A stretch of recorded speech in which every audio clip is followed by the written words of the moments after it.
Hello guys, good morning, नमस्कार सगळ्यांना। तर दिवसाच्या छान अशा सुरुवातीसोबत ना मी पूजा पुन्हा एकदा तुमच्या सगळ्यांचं स्वागत करते माझ्या आजच्या एका नवीन व्हिडिओमध्ये। तर दिवसाच्या सुरुवात आणि कोणी नवीन असेल ना चॅनल की सबस्क्राईब करा आणि सोबत बेल आयकॉन व्लॉग टाकन तुम्हाला की आपले छान ब्लॉग बघायला भेटत जाते।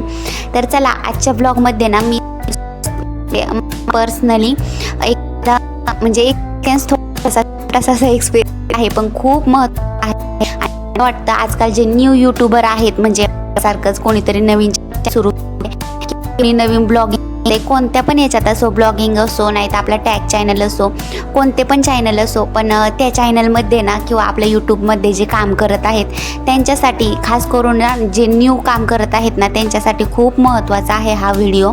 म्हणजे माझा जो एक्सपिरियन्स आहे मी तुमच्यासोबत ते शेअर करणार आहे आणि खरंच मी जी चूक केली आहे ना ती तर तुम्ही पण ती काय इथून पुढे नाही केली पाहिजे, तुमच्या चॅनलमध्ये पण नाही आणि खरंच पर्सनली पण ज्यांचे चॅनल नसते पण त्यांनी पण नका करू ही चूक, कारण की ती चूक खरंच म्हणजे माझ्या कोण छोटीशी पण ती चूक कधी महागात पडन मोठ्या जाऊन ना हे आपल्याला सांगता येत नाही। खरंच म्हणजे या गोष्टींपासून ना बरंच असं लांबच राहिलं पाहिजे।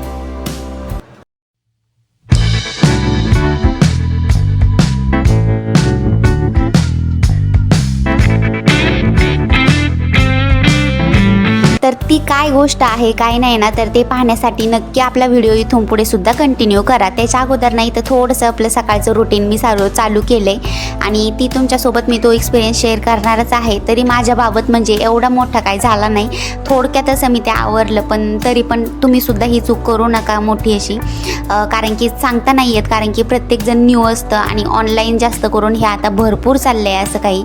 तर त्या अगोदर थोडंसं रुटीन बघून घेऊया आणि मग तुम्हाला मी सांगते ती काय आहे काय नाही। त्यासाठी चॅनलला नक्की फुल वॉच करा व्हिडिओ, जेणेकरून तुम्हाला संपूर्ण अशी माहिती कळन आणि तुम्ही पण या गोष्टींपासून म्हणजे वाचताना फसणार नाही, काही नाही माझ्यासारखं तरी। तर इथं आज सकाळी आहे ना पहिल्यांदा माझे इडली सांबारचा बेत होता, तर सकाळचं रुटीन सुरू केलं तर आरू मॅडम जवळच बसून होत्या किचन वाट्यावर। उठल्यानंतर थोडा वेळ तरी तिला माझ्यासोबत घुळमिळायचं असतं, मस्ती करायची असते आणि त्याचसोबत मी इकडं रुटीनला सुरू केलं तर म्हणजे कामाला। तर आज इडली सांबारचा बेत होता मस्त असा, आणि आजकाल आहे ना फौजींची काहीतरी नाईट ड्युटी चालू आहे, ते डेला काही जात नाही आहेत म्हणजे दिवसा जरा मोकळे असतात, तर यामुळं ना नाश्ता पण म्हणजे आमचा जरा उशिराच होतो। तर यामुळं निवांत असा टायमिंग भेटतो असं काहीतरी स्पेशल असं रेसिपी ट्राय करायला किंवा छान छान असा नाश्ता बनवायला। तर यामुळं निवांत चाललं होतं आता इथं काम, इडली सांबार करायचं। पहिल्यांदा इथं सांबार बनवण्याचं चाललं होतं काम माझं।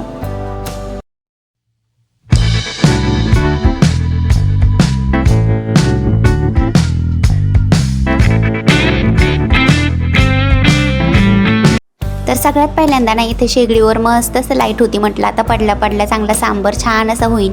आणि खरंच एवढ्यात आहे ना म्हणजे सुरुवातीला जेव्हा मी सांबार बनवायची ना त्यावेळी खरंच खूपच वेगळा म्हणजे एकदम नाही का असं पातळ व्हायचा, पण यावेळी ना भरपूर वेळा जरा मी रेसिपी म्हणजे इकडं तिकडं विचारून कोणाला, आणि त्या शेवमध्ये ना आमच्याच म्हणजे शेजारी काहीतरी साऊथ इंडियन स्पेशल असं काहीतरी फॅमिली आहे म्हणजे त्या दीदी, तर त्यांच्या इकडं तर सांबारचा विषयच नाही, कारण की ते साऊथच्याच आहेत ना, यामुळे त्यांचा सांबार खरंच त्या सांबारची चवच वेगळी असती। आता मी जरी करते ना तरी त्या सांबारची चव वेगळी येत नाही बरं का आपल्या याच्यामध्ये, त्यांची बनवण्याची पद्धत का म्हणजे ती हाताला चव असते त्यांच्या काय माहीत, पण छान असे असतं त्यांचं।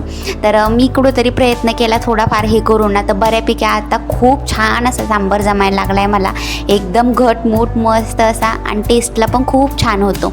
तर यामुळं छान मस्त व्हेजिटेबल्स वगैरे जेवढे होते काय टोमॅटो बटाटो त्याचबरोबर बीन्स हे सगळे टाकून आणि बाकीचं आपलं काही घरचे लाल तिखट मसाले वगैरे हे टाकले आणि तडका दिला आपला जिरा मोहरीचा, बास एवढंच। आणि पहिल्यांदा ना मी डाळ वगैरे म्हणजे शिजून घेतली होती, डाळ टाकल्यामुळं खरं तर सांबार छान असा घट्ट होतो आणि म्हणजे सांबारला चव पण खूपच छान येते। आणि याचबरोबर सांबार मसाला म्हणजे सांबार मसाला तर मेनच आहे, तर तो काहीतरी तर अशा प्रकारे मी काहीतरी मस्त असा सांबार बनवला। तो पडल्या इकडं होत होता, तोपर्यंत इकडं लगेच फौजी पण आले होते, मग गरमागरम लगेच इडली पण लावून दिली एका साईडला।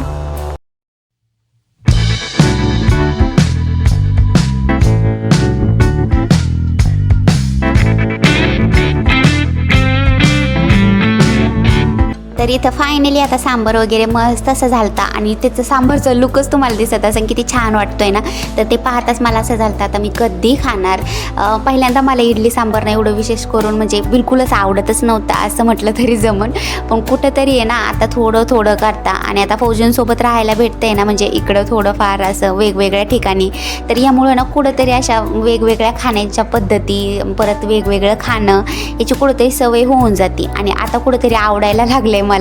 तर यामुळं ती छान असं खात असते आणि दोघांचं पण आता ना ते नाश्त्यामधील फेवरेट असं झाडलं इडली सांबर.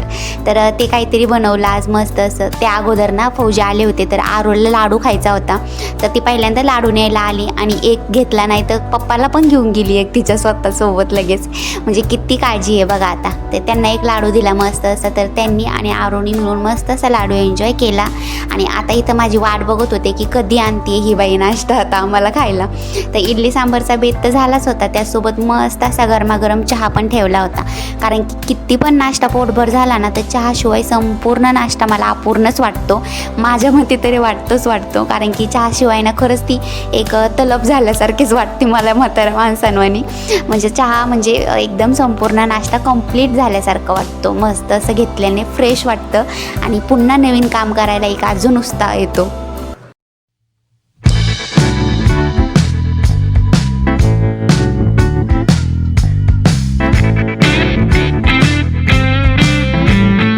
तर फायनली आता मी इथे इडली सांबारचं एका साईडला आहे ना लावून दिलं होतं भांड्यामध्ये, म्हणजे होण्यासाठी. तर कुकर म्हणायचं आता त्याला काहीतरी.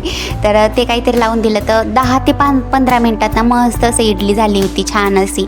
आणि हे काहीतरी पीठ रात्रीच मी मस्त असं म्हणजे भिजण्यासाठी ठेवलं होतं, थोडा इनो वगैरे टाकून. त्यामध्ये इनो नाही सोडा टाकला होता खाण्याचा, तर छान असं फुगलं होतं, म्हणजे फुललं होतं पीठ. त्याचबरोबर ना सकाळचा नाश्ता होऊन पण म्हणजे अजून पण एका टायमाचं म्हणजे बऱ्यापैकी झालं असतं खाणं असं काहीतरी शिल्लक होतं, पण ते तसंच ठेवलं मी. म्हटलं आता त्याचा दुसऱ्या दिवशी बनवून. तर हे काहीतरी इथं फायनली आपला नाश्ता मस्त असा इडली सांबारचा बेत तयार. तर खूप अशा इडल्या झाल्या होत्या, केल्या होत्या मी. आरूला पण आता कुठंतरी ते जरा आवडायला लागलं आहे, तर यामुळं मी बनवत असते खास करून.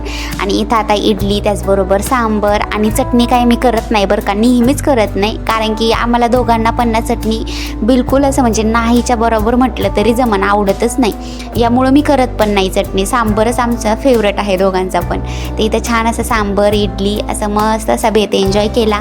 आरू मॅडम पण छान असं टी व्ही बघून ना त्यांचं काम चाललेलं होतं, छान असं जेवण करायचं म्हणजेच आपलं नाश्ता करायचं. तर आता थोडा नाश्ता थोडा टी व्ही असं टंगाळ मंगाळ करतं म्हणजे खात असते ती थोडं का व्हायना. नंतर मला पोटभर असं घालावंच लागतं तिला शेवटी.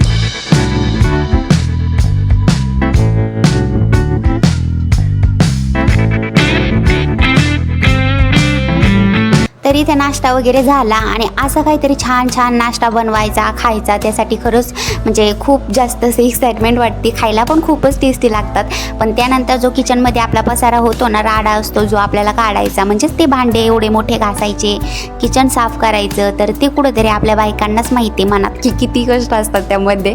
म्हणजे मला तरी असं वाटतं जेवढा काय नाश्ता मस्त असं खातोय ना छान तेवढा काहीतरी जिरायचं काम पुन्हा ते एक्सरसाइजमध्ये होऊन जातं असतं, किचनमधल्या एक्सरसाइजमध्ये बरं का. तर इथे ना संपूर्ण असे भांडे पाळावर आता दिसतच असतील तुम्हाला. तर तेवढे काहीतरी भांडे सकाळचेच पडलेत नाश्त्याचे, तेवढे काहीतरी घासून घेतले.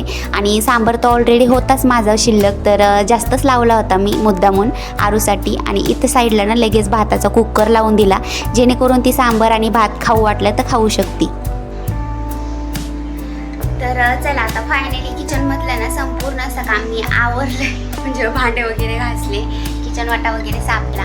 तर म्हणजे हे संपूर्ण आपण नवीन असं काही ट्राय करायला जातो. ट्राय करायचं नाही खरं तर येतं, पण तेच असं काहीतरी करायला नाश्त्याला म्हणजे असं छान पदार्थ बनवायला हे छान वाटतात आणि खायला पण छान लागतात. पण त्यानंतरचा जो म्हणजे आजू असतो ना किचनमधला राडा, तो काढायचा भरपूर मुश्किल असतो. त्यामध्ये संपूर्ण म्हणजे खाल्लेलं जिरायचंच काम येते डायरेक्ट.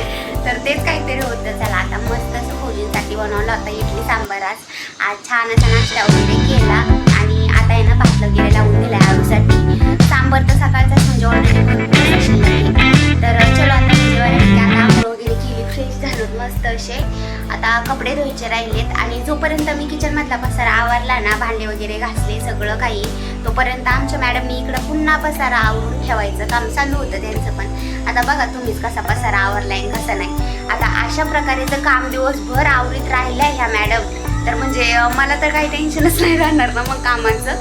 म्हणजे दिवसभर हेच काहीतरी आमचं असंच काम आवरायचं चालत असतं. तर चलो आता बघा आता कसं आवरलंय काम आम्ही बघा.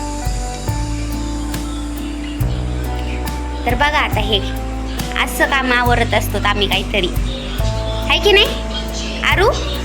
काय केलं हे तू? काय पाटी पेन्सिल देऊ? पण तू पहिले हे सांग मला, हे काय केलं तू? हे काय केले सगळे तू? भांडे कसे टाकले हे खाली? हा का टाकले बरं सगळे? कमून फेकले ते सगळे? आता ते गोळा कोण करणार? गोळा कोण करणार? ते भरून कोण ठेवणार? हा आणि ते आपलं पातेलं इकडे खेळायचं आणलं का तू स्वयंपाकाचं? जा बरं भर सगळे भांडे भरून ठेव, भर पटकन पातेल्यात.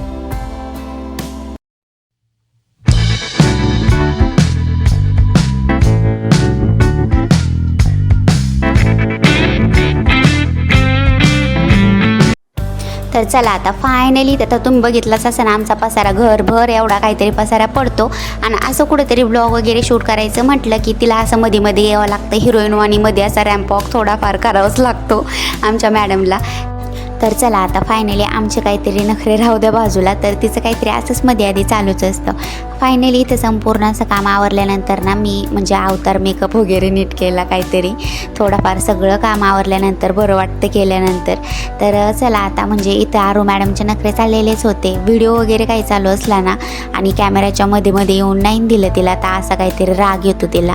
तर चला हे दिवसभर असे काहीतरी नखरे तिचे संपत नाहीत आणि नवीन नवीन काहीतरी गोष्टी शिकतच असते ती अशा. तर चलो आजचं ब्लॉग ना मी इथंच थांबवते. कसा वाटला ना सांगा कमेंटमध्ये मला. आणि त्याचबरोबर चॅनलला सबस्क्राईब करायला विसरत नका जाऊ. तोपर्यंत बाय बाय. अशाच ब्लॉगमध्ये आपण कायम भेटू.